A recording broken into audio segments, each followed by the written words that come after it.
Welcome to special analysis. నేను రమా మండవ. ఈరోజు అనాలిసిస్లో భాగంగా మనం తీసుకోబోతున్న టాపిక్ ఏంటంటే, విడుదల రజని అరెస్ట్ ఖాయమేనా అంటే అవునని చెప్పుకోవాలి.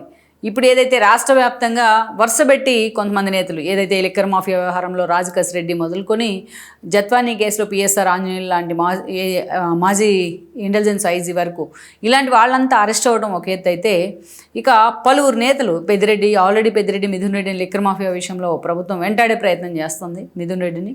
ఇక మరోవైపు విజయసాయిరెడ్డి అనేక రకాలుగా పుంఖానుగా జగన్మోహన్ రెడ్డి హయాంలో జరిగిన భాగోతాలు మొత్తాన్ని కూడా ఆయన బయటపెట్టే ప్రయత్నం చేస్తున్నారు. అసలు ఒక మాటలో చెప్పాలంటే ఆయన అప్రూవర్గా మారి టిప్పిచ్చే ప్రయత్నం చేస్తున్నారు కూటమి ప్రభుత్వానికి.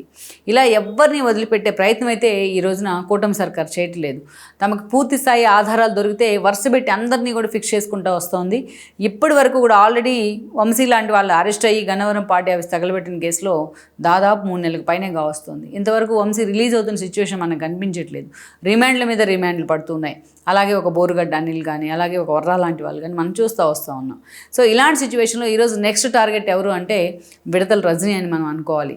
అయితే విడదల రజనీ మీద ఇక్కడ ఒక ట్విస్ట్ ఏంటంటే, విడదల రజనీ మీద అసలు పగబట్టింది కూటమి ప్రభుత్వం, లేకపోతే శ్రీకృష్ణదేవరాయల, లేకుంటే పుల్లారావు. ఇక్కడ చాలా చర్చకైతే వేదిక అవుతుంది. చిలుకూరుపేట కాన్స్టిట్యున్సీనే కాదు, రాష్ట్ర వ్యాప్తంగా కూడా. కానీ ఇక్కడ ట్విస్ట్ ఏంటంటే, ఈరోజు విడుదల రజనీ అరెస్ట్ ఖాయమా పక్కానా అని చెప్పుకోవడానికి ఒక కారణం ఏంటంటే, స్వయాన ఆ మరుదైన గోపి అరెస్ట్ కావడం.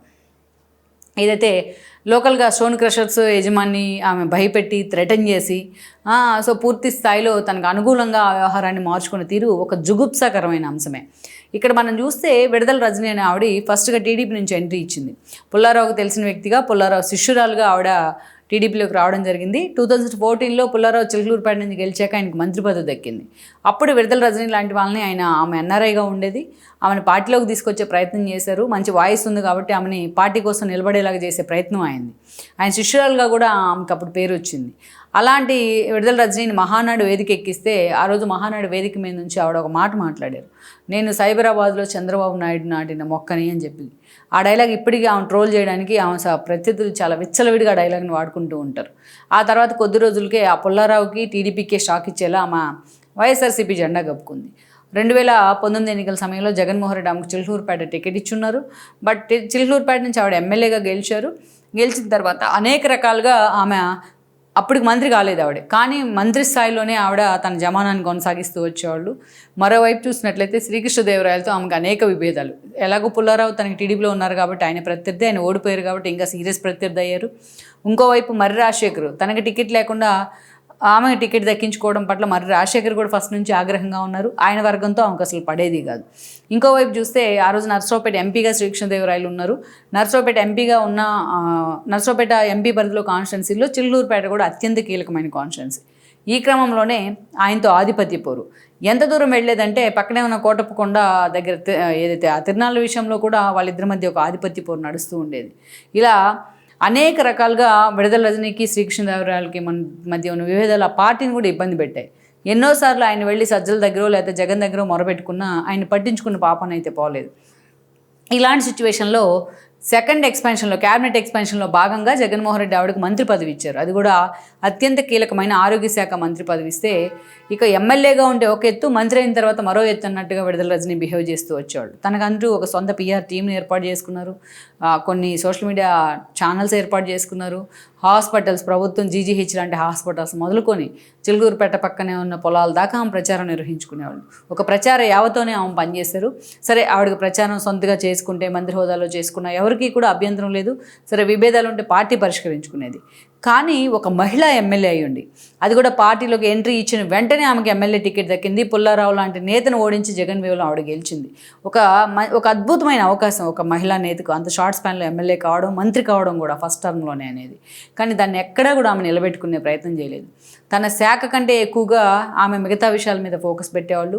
చిన్న మైన్యూట్ థింగ్ను కూడా వదలకుండా తన మంత్రి పదవిని అడ్డగోలు సంపాదనకు వాడేశారు. ఈరోజు వైఎస్ఆర్సీపీ తన మరిదిని, ఇటు తన మంత్రి పదవిని అడ్డం పెట్టుకుని విడుదల రజనీ చేసిన అరాచకాలు అన్నీ కావు. పార్టీ ఓడిపోయింది. ఈ రోజున మొన్నటి ఎన్నికల్లో 11 సీట్లకే పరిమితమైంది. ఎంతోమంది నేతల మీద కేసులు పడుతున్నాయి, ఎంతోమంది నేతలు మీద ఆరోపణలు వచ్చాయి, ఎంతోమంది జైలుకు కూడా పోతూ ఉన్నారు. కానీ ఏ మహిళా నేత, ఇంక్లూడింగ్ రోజా మీద కూడా ఇన్ని విమర్శలు రాలేదు. ఆమె సంపాదన విషయంలోనో మిగతా విషయం, ఆమె మీద ఏదైతే రిషికొండ లేకపోతే టీటీడీ దర్శనాల విషయంలో విమర్శలు వచ్చినా బట్ విడుదల రజనీ స్థాయిలో ఇంతమందిని థ్రెటన్ చేసి ఇంతమందిని బ్లాక్మెయిల్ చేసిన సందర్భం అయితే రోజు దగ్గర లేదని అనుకోవాలి.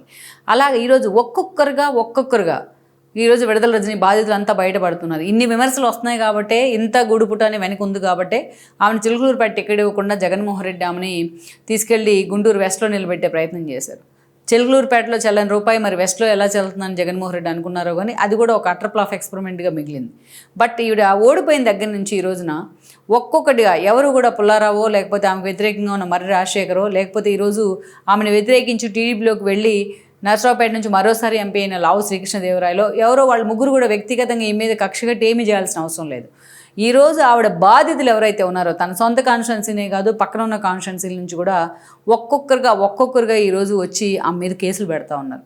ఇక్కడ మనం చూస్తే ఒక లేటెస్ట్గా మనం చూస్తే కసిరెడ్డి వరకు కూడా గతంలో వంశీ దగ్గర నుంచి కసిరెడ్డి వరకు చాలామంది మనం చూస్తే కూటమి ప్రభుత్వం ఇనిషియేట్ తీసుకుంది వాళ్ళ అరెస్టుల విషయంలో కావచ్చు, కేసులు పెట్టే విషయంలో కావచ్చు. కానీ విడుదల రజనీ విషయంలో మాత్రం అదొక ప్రపంచం ఎంత ఏంటంటే ఆ కూటమి ప్రభుత్వం ఎక్కడ ఆమె మీద కేసులు పెట్టే ప్రయత్నం చేయాలి. ఆమె వల్ల ఎవరైతే నష్టపోయిన వాళ్ళు, ఆమె బ్లాక్మెయిల్ చేసి బాధపడిన వాళ్ళంతా కూడా ఒక్కొక్కరుగా రోడ్డు ఎక్కుతూ ఉన్నారు. ఒక కేసు పోయేటప్పటికే ఇంకొక కేసు, ఒక కేసు పోయేటప్పటికి ఇంకొక కేసు. ఆమె బాధితులంతా కూడా ఈరోజు బయటపడతా ఉంటే రాజకీయాలని ఎంత నీచంగా మార్చొచ్చు అనడానికి విడుదల రజనీ ఒక ఉదాహరణ అనుకోవచ్చు మనం. ఒక తొలిసారి ఎమ్మెల్యే అండ్ దాని మంత్రి అయిన ఒక మహిళ తన ఎమ్మెల్యే పదవిని, తన మంత్రి పదవిని అడ్డం పెట్టుకొని ఎన్ని రాజకీయాలకు పాల్పడింది, ఎంతమందిని థ్రెటన్ చేసింది అనడానికి ఈ ఒక సీక్వెల్ ఆఫ్ ఆర్డర్లో జరుగుతున్న ఈ 10 నెలల పరిణామాలు చూస్తేనే మనకు అర్థమవుతుంది. ఇక లేటెస్ట్గా ఆమె అరెస్ట్కి సంబంధించి ఎప్పటి నుంచో వార్తలు వస్తున్నప్పటికీ లేటెస్ట్గా మీడియా ముందు కూడా వచ్చారు. అటు శ్రీకృష్ణదేవరాయల మీద, ఇటు పుల్లారావు మీద తన ఎలిగేషన్స్ చేసే ప్రయత్నం చేసినా ఈరోజు ఆధారాలతో సహా శ్రీకృష్ణదేవరాయలు వాటిని బయటపెట్టారు కూడా. షోన్ క్రషర్స్ యజమాని బెదిరించడం కానీ, అప్పుడు అధికారులను అడ్డం పెట్టుకుని ఆమె జాషువా లాంటి వాళ్ళని మొత్తం కూడా ఆయన పిన్ టు పిన్ బయటపెట్టే ప్రయత్నం చేస్తే ఈరోజు ఆ కేసులో ఆమె మరిది గోపి అరెస్ట్ కావడం జరిగింది. ఆయన రిమాండ్కి కూడా ఇచ్చున్నారు.